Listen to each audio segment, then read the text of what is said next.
જય શ્રી કૃષ્ણ મિત્રો, આપણી ચેનલ ભારૂક સત્સંગમાં તમારા બધાનું સ્વાગત છે। જો તમે આ વિડીયો મારો પહેલી વાર જોઈ રહ્યા હોય તો પ્લીઝ લાઇક અને સબસ્ક્રાઈબ જરૂર કરી લેજો, જેથી આવનારા અવાનવા વિડીયોની માહિતી તુરંત તમને મળી રહે। આજે હું તમને પુરુષોત્તમ માસના 22મા અધ્યાયની કથા કહું છું। 22મા અધ્યાયની કથાનું નામ છે વ્રતના નિયમો। મહાજ્ઞાની એવા મહર્ષિ વાલ્મીકિને રાજા ધનધન્વા પૂછે છે કે હે મહર્ષિ, હવે મને આ વ્રતના નિયમો વિશે કૃપા કરીને કહો।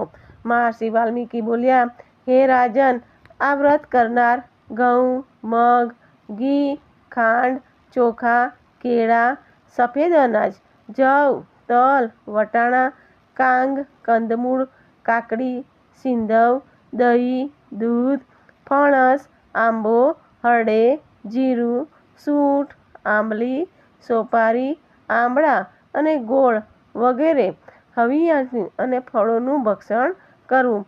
માંસ, મધ, અડદ, રાઈ, તેલ આદિ પદાર્થોનો ત્યાગ કરવો। પારકું અન્ન ન ખાવું, પરસ્ત્રી સામે નજર ન કરવી અને પરદ્રોહ ન કરવો। તીર્થયાત્રા સિવાય મુસાફરી ન કરવી। વળી દેવ, બ્રાહ્મણ, ગુરુ, ગાય, સ્ત્રી, રાજા, મહાત્મા તથા વ્રત કરનાર ભાવિકની નિંદા ન કરવી। જાયફળ, મસૂર, વાસી અન્ન, બકરી, ગાય કે ભેંસ સિવાય બીજા કોઈનું દૂધ, તાંબાના વાસણમાં રાખેલું દૂધ અને ચામડામાં રાખેલું પાણી એ બધી વસ્તુઓનો ત્યાગ કરવો। ચુસ્તપણે બ્રહ્મચર્ય પાળવું। પાતાળમાં ચોથા પ્રહરે જમવું। રજસ્વાલા સ્ત્રી, મલેચ્છ, પતિત, નાસ્તિક અને વેદની નિંદા કરનાર સાથે વાત ન કરવી। સૂતકનું, બીજી વારનું રાંધેલું કે દાઝેલું અન્ન ન ખાવું। કાંદા, લસણ, ગાજર, અળવીના પાન, મૂળા, સરગવો વગેરે વર્જ્ય છે। પતિત પાવન પુરુષોત્તમ પ્રભુની પ્રીતિ અર્થે ચંદ્રાયણ આદિ વ્રત કરવા। પડવાના દિવસે કોળું, બીજના દિવસે રીંગણ, તીજે પુષ્પનું શાક, ચતુર્થીએ મૂળા, પંચમીએ નીલું, છઠ્ઠે તરબૂચ, સાતમે સર્વ ફળોના શાક, આઠમે આંબળા, નવમીએ નાળિયેર, દસમે દૂધી, અગિયારસે પંડોળું, બારસે બોર, તેરસે કાળા રીંગણ, ચૌદસે વેલના શાક અને પૂનમે પાણીમાં થતા શાકનો ત્યાગ કરવો। રવિવારે આમળા ન ખાવા। જે વસ્તુનું નિયમ લીધું હોય એ વસ્તુ સુપાત્રને આપ્યા પછી જ ખાવી। શક્ય હોય તો આખા માસના ઉપવાસ કરવા। તેમ ન બને તો માગ્યા વિનાના દૂધ પર રહેવું। ફળાહાર કરવો। પ્રાતઃકાળે ભગવાન શ્રી કૃષ્ણનું સ્મરણ કરવું અને નિયમ પાળવાનો દ્રઢ સંકલ્પ કરવો। આ માસમાં અત્યંત ભાવપૂર્વક શ્રીમદ્ ભાગવતનું શ્રવણ કરવું।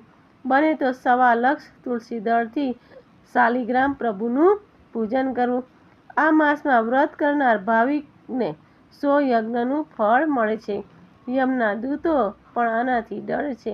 આ વ્રત કરનારને આધિ, વ્યાધિ અને ઉપાધિ નડતા નથી। તેનું દારિદ્ર્ય દૂર થાય છે, સુખ સંપત્તિ વધે છે, સંતાન તથા યશ પ્રાપ્ત થાય। ભૂત, પ્રેત, પિશાચ, વંતરી, ડાકીણી, શાકિની એની પાસે ન આવે અને મૃત્યુ લોકના અનેક સુખ ભોગવ્યા પછી તેનો વિષ્ણુ લોકમાં વાસ થાય છે। આ આપણો અધ્યાય 22મો પૂર્ણ થાય છે। હવે હું તમને પુરુષોત્તમ માસના 22મા દિવસની અમૃતધારાની કથા કહું છું। 22મા દિવસના અમૃતધારાની કથાનું નામ છે દેડકા દેવની વાર્તા। નાનું એવું ગામ। ગામમાં એક ડોશી રહે। ડોશીને કોઈ આગળ નહીં અને કોઈ પાછળ નહીં, કોઈ સગું નહીં ને કોઈ વહાલું નહીં। રેટીઓ કાઢે ને પેટ ભરે અને પ્રભુનું ભજન કરે। એવામાં પવિત્ર પુરુષોત્તમ માસ આવ્યો।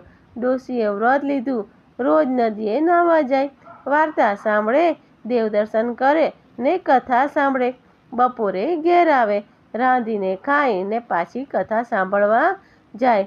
ઘણીવાર ડોશી વિચાર કરે, અરે રે, ભગવાને મને એક દીકરો દીધો હોત તો ઘરમાં દીકરાની વહુ આવત, વહુ ઘરનું કામ કરત અને નિરાંતે કથા સાંભળત।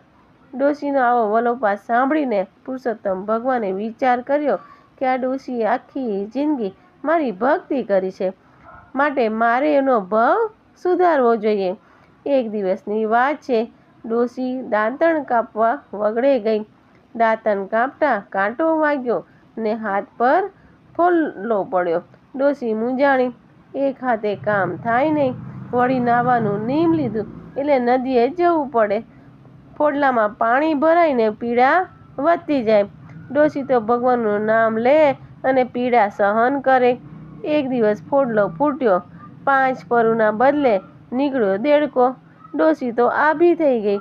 ત્યાં તો દેડકો ઘરમાં કૂદાકૂદ કરવા લાગ્યો. ડોશી તો હરખાવા લાગી. ઘરમાં કોઈ માણસ ન હોવાથી ડોશી ઘણી મૂંઝાણી. પણ આ તો દેડકો આવ્યો પછી ડોશીનું એકલાપણું મટ્યું.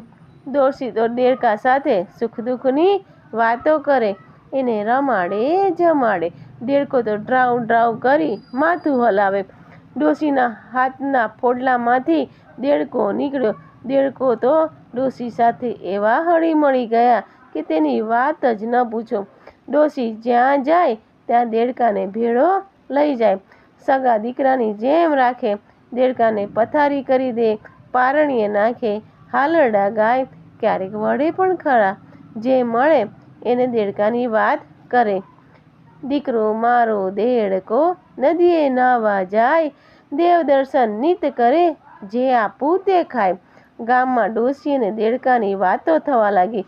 બધા એને દેડકાવાળી ડોશી કહેવા લાગ્યા.